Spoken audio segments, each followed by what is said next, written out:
Hello viewers, कैसे हैं आप सब लोग। स्वागत है आपका मेरे YouTube channel study with doctor Pavan Oberoi पर। मैं डॉक्टर पवन ओबराय।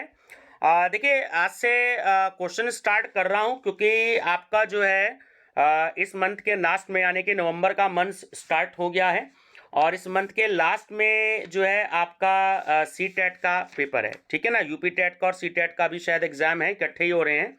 तो टेट का एग्जाम है आपका, तो इसमें आपके जो पर्यावरणीय अध्ययन और जो शिक्षा शास्त्र का पेपर है जिसे हम इंग्लिश में एनवायरमेंटल स्टडीज एंड पेडागोगी कहते हैं, तो इसमें जो क्वेश्चंस 2011 से लेकर के अब तक बार बार पूछे गए हैं, तो वो सारे ही हैं क्वेश्चंस जो हैं उनको इसमें मैंने शामिल किया है।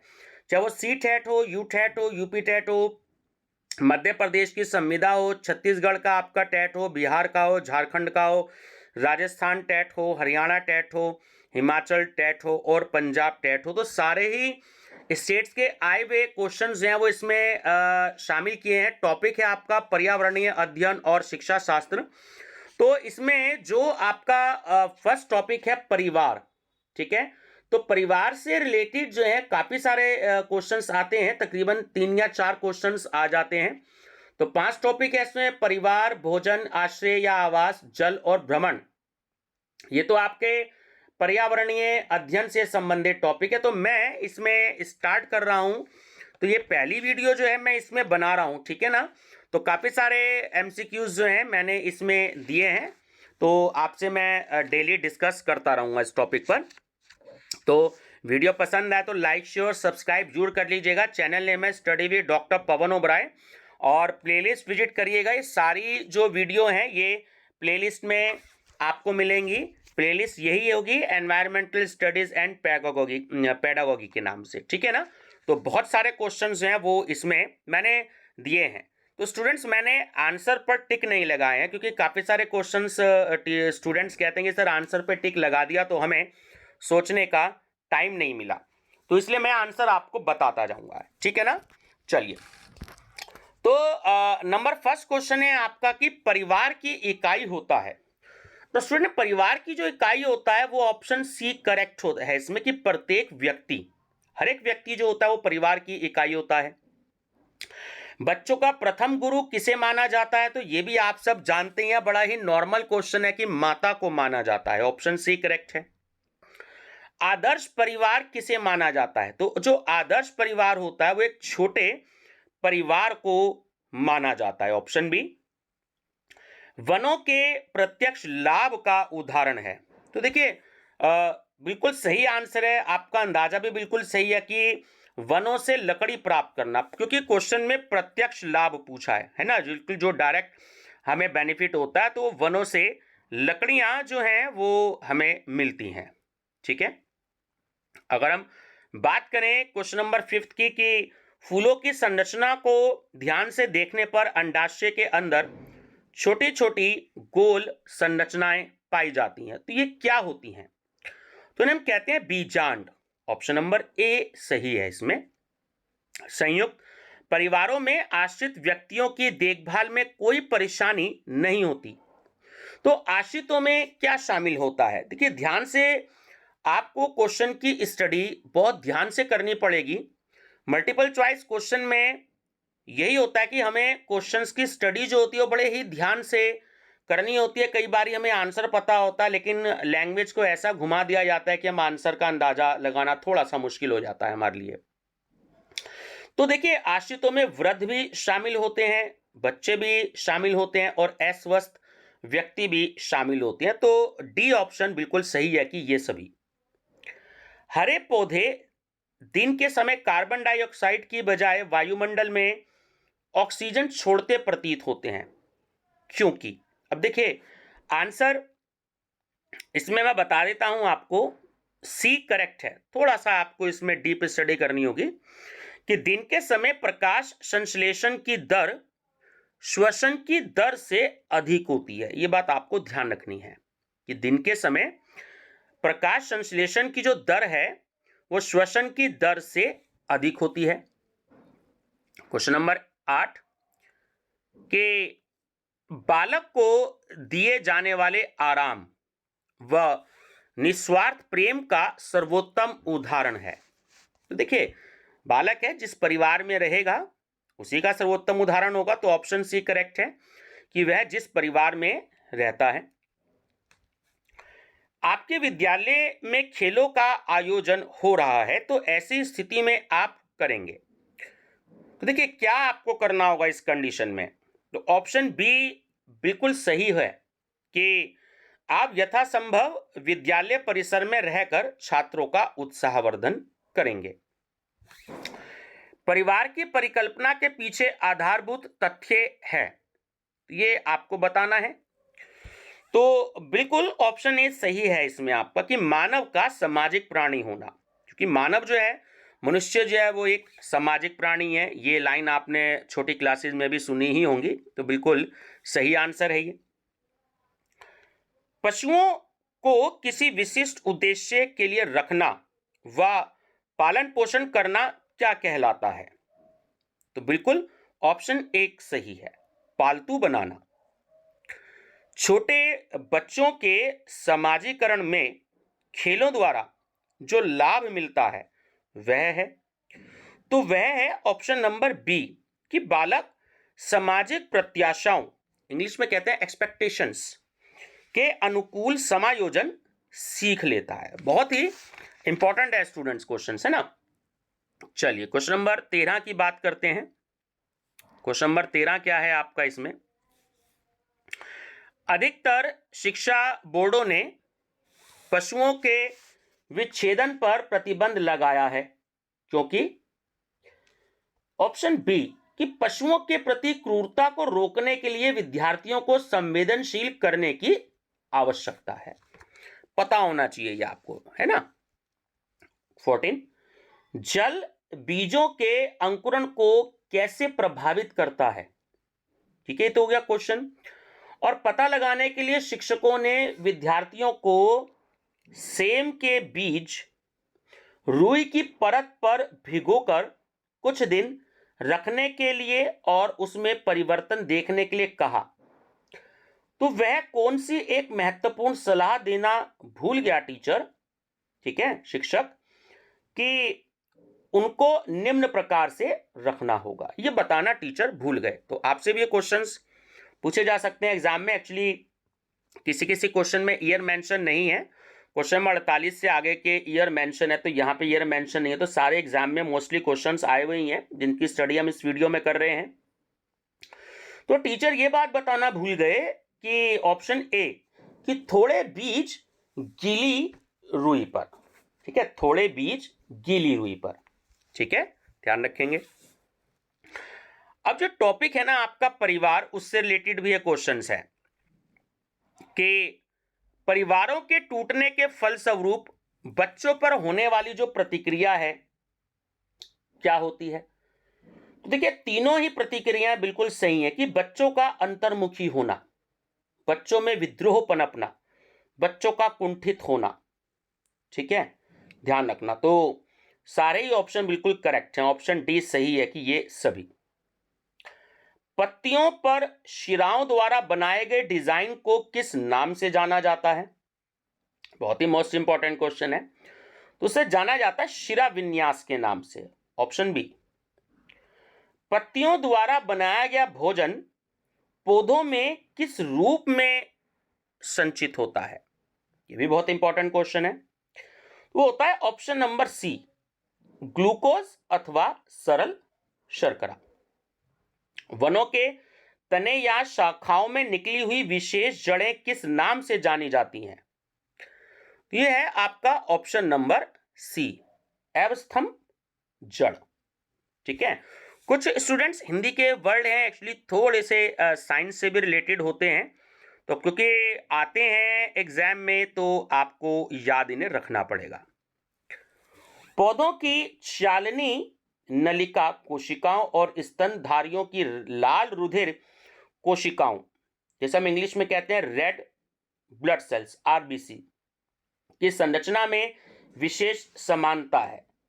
तो ऑप्शन नंबर डी सही है कि केंद्रक की अनुपस्थिति, ठीक है, डी करेक्ट है।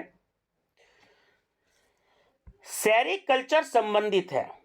देखिए, जो सेरीकल्चर होता है वो एक्चुअली संबंधित होता है सिल्क से।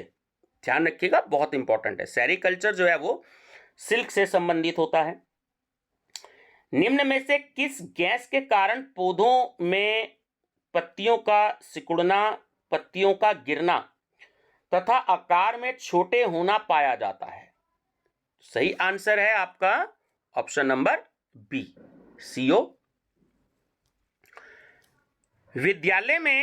विद्यालय परिसर में छात्रों को खेलकूद की क्रियाओं में भाग लेना आवश्यक होता है, क्योंकि तो अगर आप तीनों ऑप्शन पढ़ें तो तीनों ही इसमें आपको करेक्ट नजर आएंगे कि इससे छात्रों की अपनी सृजनात्मक क्षमता का विकास भी होगा, इससे छात्रों में स्वस्थ संवेगों का विकास भी होगा और छात्रों का शारीरिक विकास उचित ढंग से भी हो सकेगा। तो डी ऑप्शन जो है बिल्कुल करेक्ट है। क्वेश्चन नंबर 23, ये तो बहुत ही मोस्ट इंपॉर्टेंट है, एनटीए नेट में भी कई बार पूछा गया और सारे कंपटीशन में भी, कि चिपको आंदोलन जो है वो किस राज्य से संबंधित है? देखिए, चिपको आंदोलन बड़ा फेमस हुआ था, ये उत्तराखंड से संबंधित है, ऑप्शन नंबर डी से। सुची के पास एक पालतू गाय है, उसके अध्यापक ने गाय को स्तनधारी जंतु बताया, क्यों? देखिए, गाय जो है क्योंकि वो बच्चा देती है, इसलिए ऑप्शन नंबर बी जो है वो बिल्कुल सही है। एकल परिवारों की अपेक्षा संयुक्त परिवारों में कार्यभार कम होने का कारण है, तो क्या है? कार्यभार का बट जाना, ऑप्शन नंबर ए। ठीक है, कार्यभार का बट जाना। 26, कि निम्नलिखित में से बाल्य खेल समूहों का प्रतिनिधि कथन है, तो वो क्या है?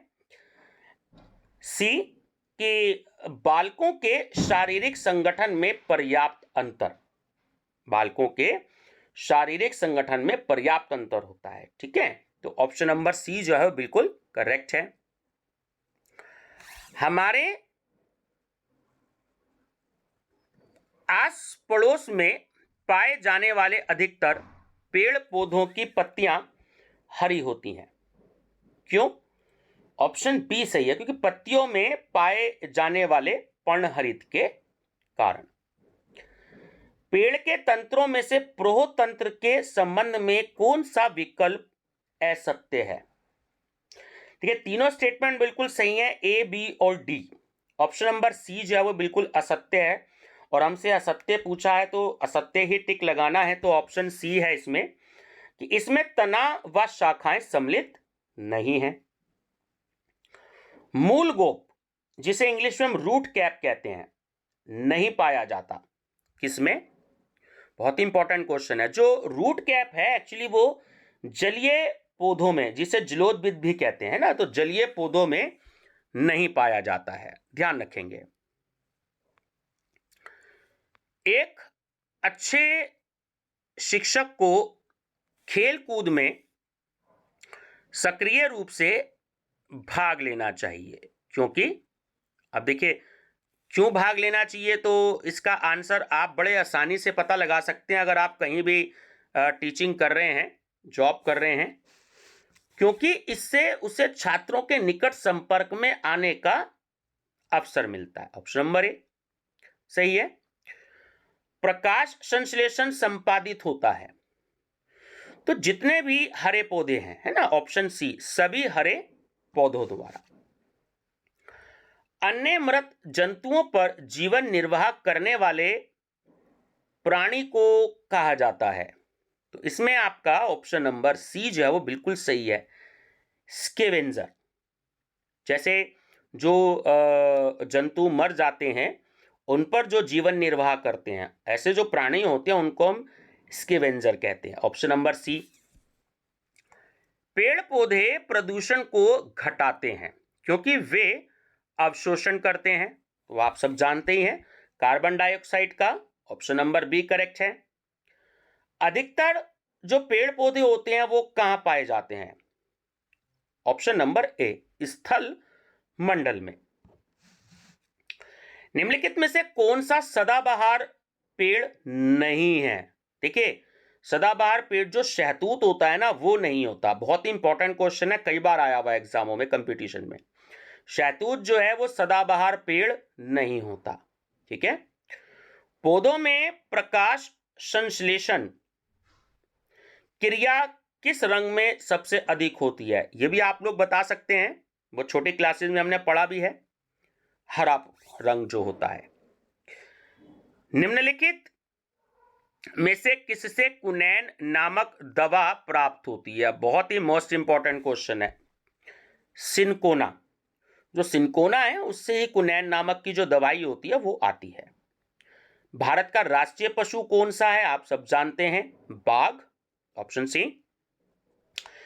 निम्न में से मरुस्थलीय पौधों की विशेषता है। देखिए, जो मरुस्थलीय पौधे होते हैं ना, तो इनकी पत्तियां जो होती हैं वो बहुत ही छोटी होती हैं या होती ही नहीं है, मतलब कि उपस्थित रहती हैं। ये इनकी विशेषता होती है, इनकी पत्तियां बहुत छोटी होती हैं या अनुपस्थित रहती हैं। Option number B. भारत में सर्वाधिक वन निम्नलिखित में से किस क्षेत्र में पाए जाते हैं? जो पश्चिमी घाट हैं, ऑप्शन नंबर डी, पश्चिमी घाट। इनमें जो वन जो होते हैं वो सबसे ज्यादा पाए जाते हैं। भारत में स्थापित होने वाला पहला राष्ट्रीय उद्यान कौन सा है? देखिए, बड़ा इंपॉर्टेंट क्वेश्चन है, एनटीए नेट में भी आया हुआ है और भी कंपटीशंस में आया हुआ है। पहला जो राष्ट्रीय उद्यान है ये है कार्बेट राष्ट्रीय उद्यान, ऑप्शन नंबर ए। ये भारत में स्थापित होने वाला है ना, भारत में स्थापित होने वाला पहला राष्ट्रीय उद्यान जो है वो कार्बेट राष्ट्रीय उद्यान है, ध्यान रखिएगा। कैक्टस जैसे पौधे महत्वपूर्ण हैं, किसके लिए होते हैं? ये जो रेगिस्तान पारिस्थितिकी तंत्र हैं उनके लिए। किसी भी पारितंत्र में कालांतर में जीवों की संख्या स्थिर हो जाती है। जीवों की संख्या स्थिर होने का कारण क्या नहीं है? देखिए, क्या नहीं है पूछ रहा है आपसे, स्थिर होने का कारण वो है पर्ण रहित, ऑप्शन नंबर सी। जल और सौर ऊर्जा के अतिरिक्त हरी वनस्पति को प्रकाश संश्लेषण के लिए और किस चीज की आवश्यकता होती है? कार्बन डाइऑक्साइड गैस की, ध्यान रखिएगा, option number D, carbon dioxide gas की। हमारे आस पड़ोस के तालाबों में स्थित पौधों की जो संरचना होती है वो कैसी है? तो ऑप्शन नंबर बी सही है, उनका तना लंबा, खोखला और हल्का होता है, ध्यान रखेंगे। पश्चिमी राजस्थान के मरुस्थल प्रसार को रोकने और मृदा अपरदन को कम करने हेतु उपाय है। तो यह आप बता सकते हैं अंदाजे से भी, वनारोपण, ऑप्शन नंबर सी। जलीय विषैले पदार्थों के अवशोषक के रूप में जाना जाता है। बहुत इंपॉर्टेंट क्वेश्चन है, ऑप्शन नंबर बी, कमल, जो कमल का फूल होता है। ठीक है, चलिए, अब ये जो पार्ट था एक्चुअली ये तो एक प्रैक्टिस के लिए था, हालांकि आए हुए हैं प्रीवियस ईयर में क्वेश्चन, लेकिन अब जो क्वेश्चन 48 से हैं, तो ये चैप्टर जो है या टॉपिक कह लीजिए, मैं 2 वीडियो में पूरा करूंगा। इसमें टोटल एमसीक्यूज हैं 116, है ना, डिफरेंट टैट में आए हुए। सी टैट भी है और आपका आर टैट भी है और आपका यू टैट भी है। तो इसमें अभी जो पार्ट बी है तो इसमें है सी टैट में पूछे गए प्रश्न। अगर आप सी टैट की तैयारी कर रहे हैं तो उनके लिए तो विशेष है, बाकी सारे क्वेश्चन सभी के लिए है ना, ये बात ध्यान रखेंगे आप। तो खेतों में मिट्टी में पाए जाने वाला केंचुआ किसान का मित्र कहलाता है, ये आप सभी जानते ही हैं। क्योंकि यह इसलिए मित्र कहलाया जाता है किसानों का केंचुआ कि यह भूमि की उर्वरता को बढ़ाता है, ऑप्शन नंबर ए, भूमि की उर्वरता को बढ़ाता है। ठीक है, देखिए, मैं ईयर नहीं बताऊंगा, ये आप सामने स्क्रीन पे देख सकते हैं। ये सी टैट में 2013 में आया हुआ है। तो जो क्वेश्चंस हैं अब आप देख लीजिएगा कि कौन सा क्वेश्चंस किस ईयर में आया हुआ है ना।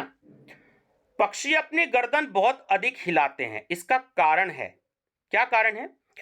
क्योंकि पक्षियों की आंखों की जो पुतली है वो घूम नहीं सकती, ये बात ध्यान रखना। पक्षियों की आंखों की पुतली घूम नहीं सकती, इसलिए पक्षी अपनी गर्दन बहुत अधिक हिलाते हैं। ठीक है, ये इसका मेन रीजन है। पंखुड़ियों के अंदर फूलों के बीच में कुछ पतली पाउडर जैसी रचनाएं दिखाई देती हैं, जिसे कहते हैं, क्या कहते हैं? उसे हम कहते हैं पराग। बीज अंकुरण की अवधारणा को इस तरह सबसे बेहतर तरीके से पढ़ाया जा सकता है। कैसे आप क्लास में बता सकते हैं? तो ऑप्शन नंबर सी, कि कक्षा में अंकुरित बीजों को दिखाना और अंकुरण की प्रक्रिया को स्पष्ट करना। ठीक है, सी टेट और बी टेट दोनों बार में ये 2011 में पूछा गया क्वेश्चन है। भैंस की पीठ पर अक्सर जो है बगुला, जिसे हम इग्रेट कहते हैं, पक्षी बैठा दिखाई देता है। ऐसा क्यों होता है? या ऐसा इसलिए होता है क्योंकि बगुला भैंस की पीठ पर जो परजीवी कीट होते हैं उनको खा जाता है। भैंस की पीठ पर परजीवी कीट को खा जाता है बगुला। ठीक है, खाता है, कीट खाता है। निम्नलिखित में से किस एक प्राणी को किसान का मित्र कहा जाता है? तो अभी हमने क्वेश्चन नंबर 48 में स्टडी किया, 48 में केंचुआ। ये आप सब अक्सर जो है बता सकते हैं आंसर इसका, केंचुआ। एक ही तरह की फसल बार बार उगाने और बहुत से रसायनों के उपयोग करने से मृदा क्या हो जाती है? तो इसका है आपका ऑप्शन नंबर डी, बंजर हो जाती है। ध्यान रखिएगा कि जब एक ही तरह की फसल को बार बार उगाया जाता है और उसमें बहुत सारे जो केमिकल्स होते हैं उसका अगर यूज किया जाता है तो जो मृदा होती है, मिट्टी जो होती है ना, वो बंजर हो जाती है।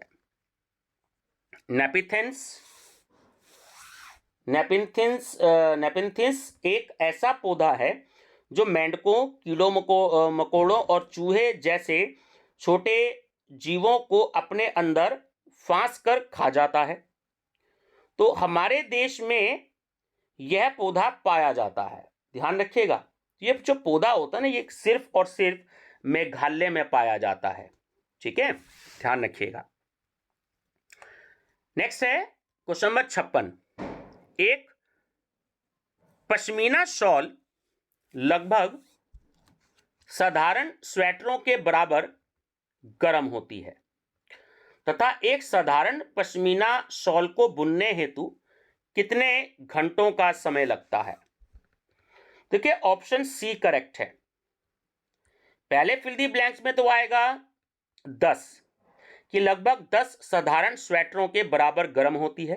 और जो दूसरा है कि एक साधारण पश्मीना शॉल को बुनने हेतु 200 घंटों का समय लगता है। ठीक है, बहुत इंपॉर्टेंट है। किसी जगह के फ्लोरा और फोना सूचित करते हैं? तो ऑप्शन ए, फ्लोरा सूचित करता है पेड़ पौधों को और फोना सूचित करता है जंतुओं को। तो पेड़ पौधों एवं जंतुओं को। एक किसान दानों को भूसे से अलग करना चाहता है। जिस प्रक्रिया से यह किया जा सकता है वह कहलाती है, तो क्या कहते हैं उसको? Option C, threshing. ठीक है, थ्रेशिंग, ऑप्शन सी। ग्रामीण क्षेत्रों में गाय के गोबर से झोपड़ी की दीवारों और फर्श को लीपा जाता है, तो उन्हें क्या कारण है उसका? तो ऑप्शन सी, चिकना और साफ करने के लिए। अक्सर आपने देखा होगा, या ग्रामीण क्षेत्र से अगर आप संबंधित हैं तो आप अच्छे से जानते भी होंगे कि गाय के गोबर से झोपड़े की दीवारों और फर्श को लीप दिया जाता है, जिससे कि वो चिकने भी रहें और साफ भी रहें। ऑप्शन सी करेक्ट है।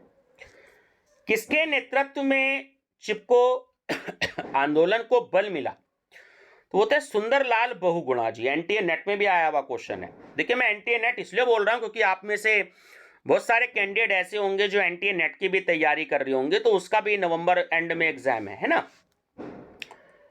तो सुंदरलाल बहुगुणा, ठीक है।